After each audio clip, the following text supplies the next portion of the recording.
Selamat datang dalam pemaparan strategi presisi agroklimat.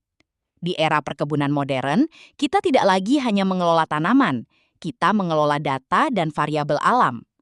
Slide ini akan membedah bagaimana fondasi kesesuaian lahan menjadi penentu utama dalam menutup yield gap yang selama ini menghambat profitabilitas industri gula nasional.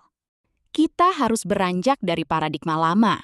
Intervensi agronomi sesaat melalui pemupukan reaktif adalah solusi jangka pendek. Paradigma baru menuntut manajemen tata ruang yang berbasis pada karakteristik bentang alam. Kesuksesan operasional dimulai jauh sebelum bibit diturunkan ke tanah. Ia dimulai dari kecocokan karakteristik agroklimat dengan kebutuhan fisiologis tanaman. Memahami infrastruktur iklim adalah krusial. Kita membutuhkan presipitasi antara 1.000 hingga 2.000 mm per tahun. Namun kuncinya terletak pada pemicu kemasakan, yaitu periode kering minimal 3 bulan untuk meningkatkan rendemen. Tanpa sirkulasi udara yang baik dan kelembapan di bawah 85%, proses evaporasi dan pengentalan nira tidak akan mencapai titik maksimal. Secara biokimia, tebu adalah mesin pengolah energi. Akumulasi sukrosa sangat bergantung pada diurnal delta, selisih suhu siang dan malam. Gap antara 10 hingga 15 derajat Celcius mengaktifkan enzim sukros fosfat sintase secara optimal. Waspadai suhu siang hari di atas 32 derajat Celcius yang persisten, karena akan memicu respirasi berlebih yang justru membakar kembali sukrosa yang telah tersimpan. Geometri bentang alam menetapkan batas absolut. Secara teknis dan ekonomis, ambang batas 500 meter di atas permukaan laut adalah garis merah. Di atas ketinggian ini, laju pertumbuhan vegetatif melambat secara radikal.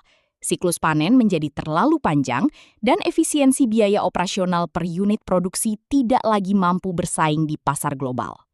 Topografi bukan sekedar pemandangan. Ia adalah variabel biaya.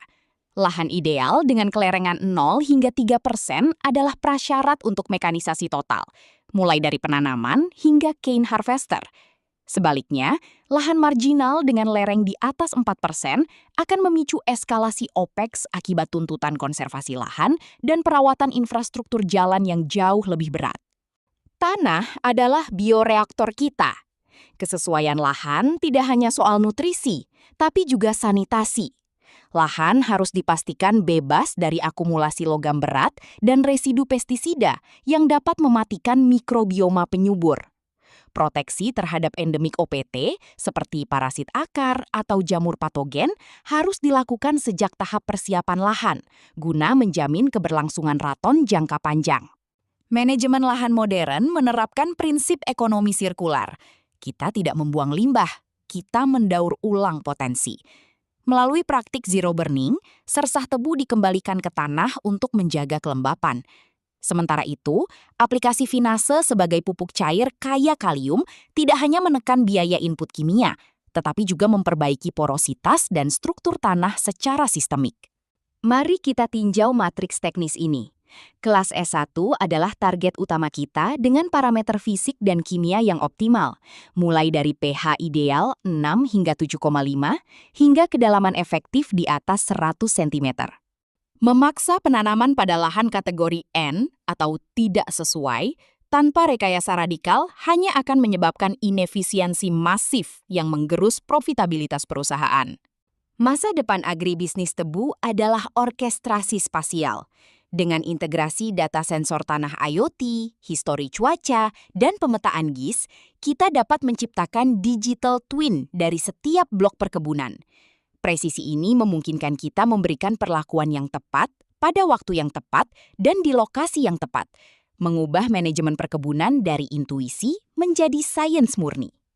Sebagai penutup, disiplin pada presisi agroklimat bukanlah pilihan, melainkan keharusan manajerial.